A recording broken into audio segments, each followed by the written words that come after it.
Presentasi Kerajaan Sriwijaya. Maka nama saya Rafael. Saya Saiful. Saya Maulida. Last but not least, nama saya Dita Safira. Bidang politik. Sriwijaya dikenal sebagai kerajaan besar dan masyhur. Selain mendapat julukan sebagai kerajaan nasional satu, Sriwijaya juga mendapat julukan kerajaan maritim, disebabkan armada lautnya yang kuat. Raja-rajanya yang terkenal ada Dapuntahyang, pendiri Sriwijaya, Balaputradewa, dan Sanggrama Wijaya Tunggawarman. Berdasarkan prasasti Kedukan Bukit, diketahui bahwa Raja Dapuntahyang berhasil memperluas wilayah kerajaan Sriwijaya dari Minangkabau sampai Jambi. Pemerintahan Raja Balaputradewa berhasil mengantarkan Sriwijaya menjadi kerajaan yang besar dan mencapai masa kejayaan. Balaputradewa adalah putra Raja Shailendra Samaratungga yang karena dimusuhi saudarinya Pramodawardhani, istri Raja Pikatan dari Wangsa Sanjaya, terpaksa melarikan diri ke Sriwijaya. Saat itu Sriwijaya diperintah oleh Raja Damarsetu, kakek dari ibunda Balaputradewa. Kehidupan politik kerajaan Sriwijaya disebutkan menganut sistem kadatuan, yakni kerajaan yang membawahi atau menguasai wilayah atau kerajaan-kerajaan lain. 4 raja terkenal Sriwijaya. 1. Dapuntahyang. 2. Sri Chidami Warmadewa. 3. Balaputradewa. 4. Sanggrama Wijaya Tunggawarman. Bidang ekonomi. Letak Sriwijaya sangat strategis, yakni di tengah jalur perdagangan India-Cina, dekat selatan Malaka yang merupakan surat nadi pertumbuhan daerah-daerah di Asia Tenggara, merupakan kodes setelah kerajaan Funa runtuh. Sriwijaya berusaha menguasai wilayah agar dapat memperluas kawasan perdagangannya.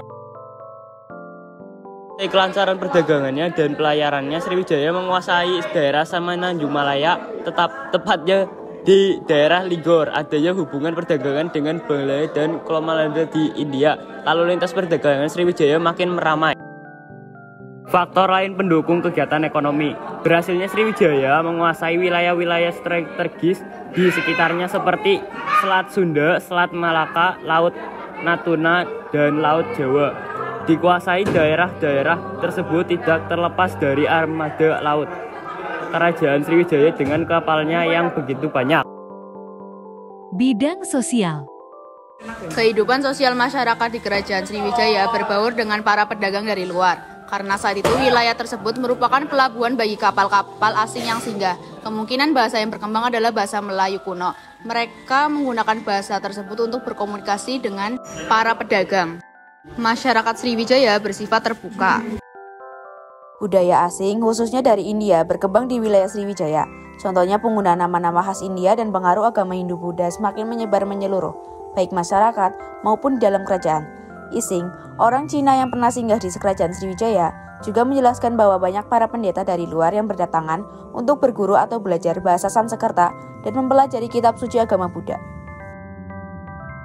Bidang budaya. Menurut berita dari Tibet, seseorang pendeta bernama Atika datang dan tinggal di Sriwijaya 1011 sampai 1023 dalam rangka belajar agama Buddha dari seorang guru besar yang bernama Dharmapala.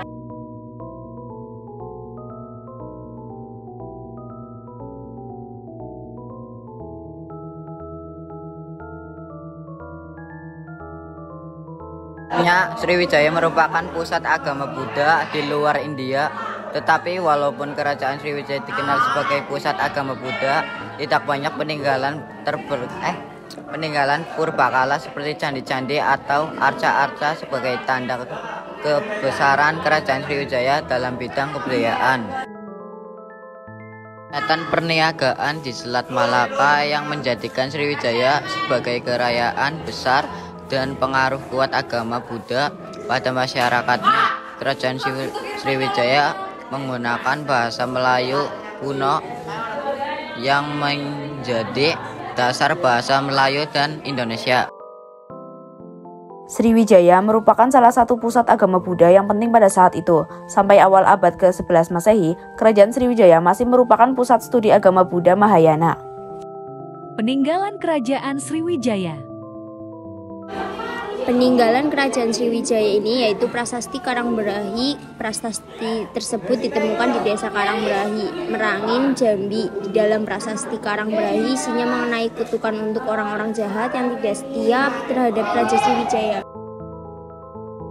Peninggalan Kerajaan Sriwijaya tidak hanya memiliki peninggalan berupa prasastinya yang cukup banyak, tetapi juga memiliki candi. Terdapat peninggalan Kerajaan Sriwijaya berupa candi yang bernama Muara Takus. Candi Muara Takus mempunyai corak Buddha yang khas dengan beberapa susunan stupa. Di dalam halaman candi ini pun terdapat candi dengan nama Candi Bungsu, Candi Sulung, Stupa Palangka, dan Stupa Maligai. Di bawah ini beberapa peninggalan prasasti. Ada Talang Tuwo, Telaga Batu, Ujung Langit, Falas Pasemah, Prasasti Ligor, Kota Kapuk. Keruntuhan.